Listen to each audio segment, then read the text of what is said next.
Hi, my name is Jill. I'm a dietetic intern with the Maricopa County Department of Public Health. I'm going to be sharing a recipe with you today from the Maricopa Healthy App. The recipe that I'm going to be sharing is for black bean and corn pitas.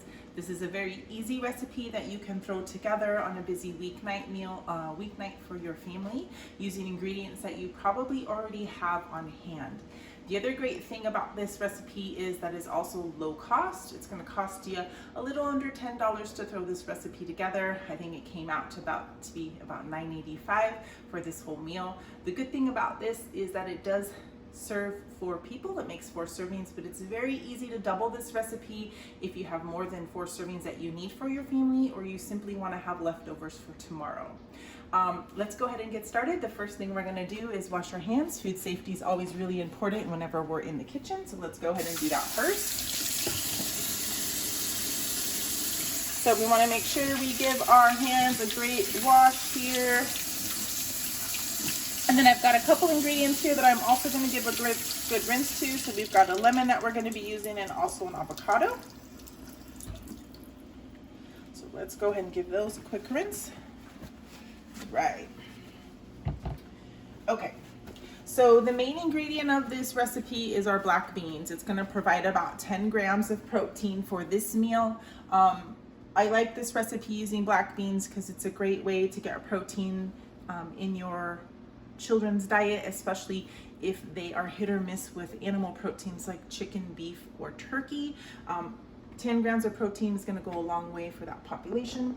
So what we have here, recipe calls for a full can of black beans. This is what I used whenever I'm dealing with canned vegetables. I always want to give them a quick rinse under cold water to take that sodium level down. Sodium's always added, a little salt's always added to the canning process to preserve these. So what I did was I just used a quick little strainer, dumped it in there and gave it a quick rinse. So this is the first ingredient we're going to add to our bowl for our recipe. And then the next thing the recipe calls for is a cup of diced tomatoes. So I did have these in my cabinet. However, I also had some fresh tomatoes. I pre-diced about 2 Roma tomatoes to give me my cup. So we're gonna go ahead and add these to the recipe as well. By the way, these black beans are also gonna provide you not only with a good source of protein, but a good source of iron. And beans are also a great source of calcium as well.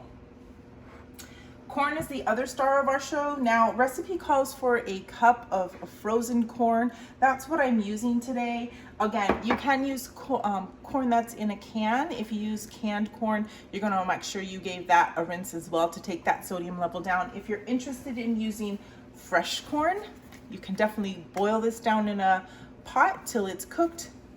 Take the corn right off the cob. 1 cup of cooked fresh corn, it's gonna be about 1 cob of corn.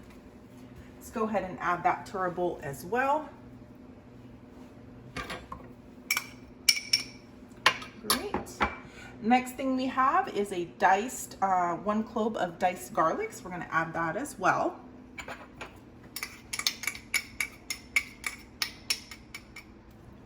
And I'm just going to give this a quick stir so we can get everything combined here.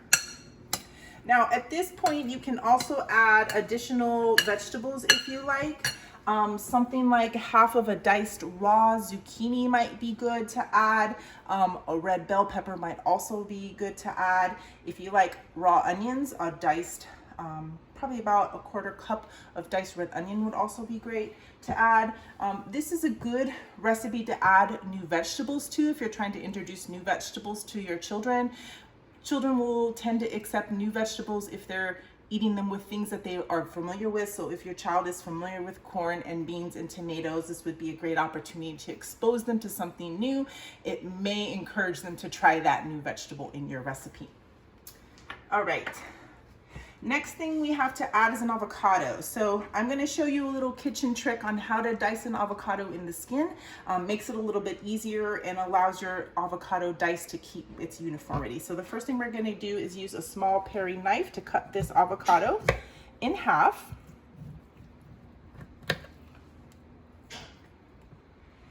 And then if you ever have avocado that's got a little bit of this black part in here, you just want to scoop some of that out. All right, so here comes the cool part. You're going to use your paring knife to make some slices gently in the skin, just like that. And then you're going to go ahead and turn your avocado and give it another slice this way to get your dice. And then to get this out of the shell, you're just going to use a spoon to scoop around. And as you can see, it's breaking up a little bit there, and then all the other pieces that haven't broke up, I'm just going to use my spoon to break up. So let's go ahead and do that with the other side of this avocado. Let's go ahead and take the pit out, and we'll scoop a little bit of this dark part out so we don't get that in our avocado. Again, nice easy slice here in the shell. Gonna go ahead and turn it and make your dice. The skin is very protective here, so don't worry that your knife is going to go through it. Shouldn't have a problem. And we'll use our spoon just to kind of take some of this avocado out of the shell.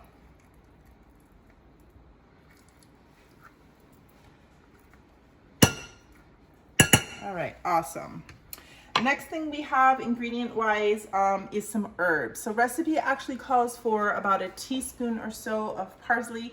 I'm not a huge fan of parsley, and I feel like this recipe's got a little bit of a Latin flair, so I'm actually going to use some cilantro. I'm going to give a couple pinches of that herb and go ahead and add that to our bowl. You can be easy or light on the cilantro depending on what your family likes. Let's go ahead and give that a quick stir. All right, we've got a couple more ingredients to go. So next thing we're gonna add is our spices. This recipe actually calls for chili powder and cayenne pepper.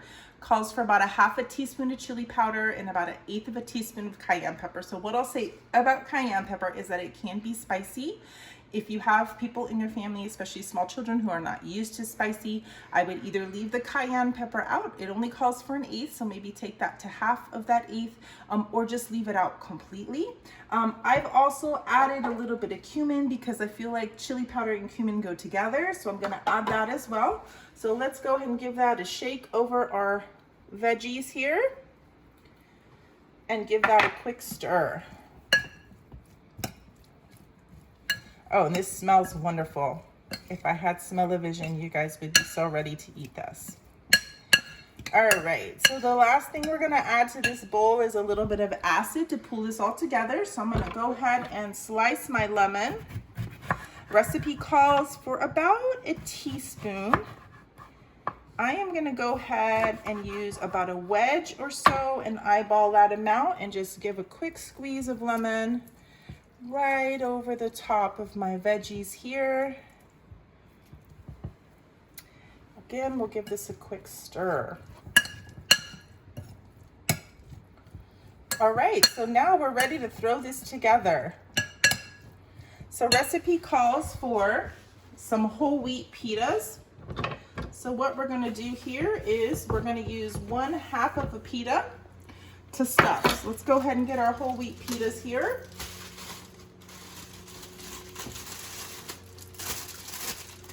Already got one that's pre-sliced, so what I did was it came in a hole. I just went ahead and give that a slice. These usually come in little pockets that you can open, so you're just going to open that up like that, and you're going to use a healthy portion. I would say if this is 4 servings, you're probably going to use about a cup, so the cup is going to be about this size here. So if you're really want to be certain, you can also just scoop it up here and put it right in your pita. And then the last thing we're gonna do is give a healthy shake of some mozzarella cheese right on top. And now you've got your pita pocket. The other great thing about this meal is it can be deconstructed for your little ones. You can just put a scoop of the veggie mix on the side with some slices, thin slices of pita pocket, and you're good to go. I hope you enjoyed my video today, and I hope you enjoy this recipe. It's wonderful and it tastes delicious. Thank you. Have a great day.